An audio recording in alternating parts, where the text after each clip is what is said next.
రాసిపోతే ఏం చేసుకుంటావు? అరే నీకే వెరకరా మీరు పిచ్చోళ్ళు. తినే కాడికి తింటా, మిగిలిన అన్నం ఉంటాయి కదా దాన్ని బ్యాగ్ లో ముళ్ళ కట్టుకొని పోయి ఇంటికి పోయినాక బండవి నిండా పోసుకొని మంచిగా బియ్యం అయితే పుల్లలో బియ్యం అయితే కదా మళ్ళీ నాడు అన్నం లేనాడు ఈ ఎండ పెట్టుకున్న బియ్యాన్ని తీసి ఎత్తే కదా అన్నం అవుతుంది. అమ్మా కొత్తగా కట్టం చేసినోడు పొద్దుగా కడుపు మార్చుకుంటే తెల్లారంగా మన దగ్గర 10 పైసలు కనబడతాయి. కొత్తగా చేసి పొద్దుగా పొక్కలు పోసుకునే దగ్గరే ఉంటాయి. గట్ట చేసే ముంగడ గిట్ల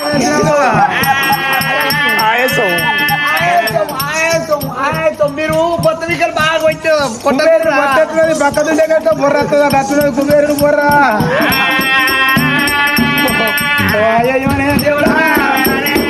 ఇంతమంది కొంపలు ముంచినవా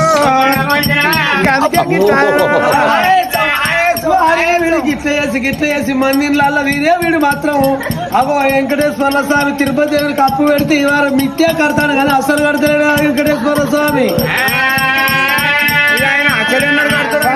ఒక్క మాట అన్నారు కానీ పిలిపించిన మన కత్తిరి కదా మేము ఆట లోపల మేము అందరం ఓడిపోయినాం కాబట్టి ఇంటికి పోయినాక వదిన పార్వతమ్మను మన అందరం ఆట అన్నంలో ఓడియాలి. మనం ఓడిచ్చినా నా కడుపు కుమ్మరోని బామంతా ఉడుకుతాంది. కుమ్మరోని బాబు ఉడికినట్టు కుమ్మరి బాబు ఉడికినట్టు ఉడుకుతాంది. ఓడిపోతే నువ్వు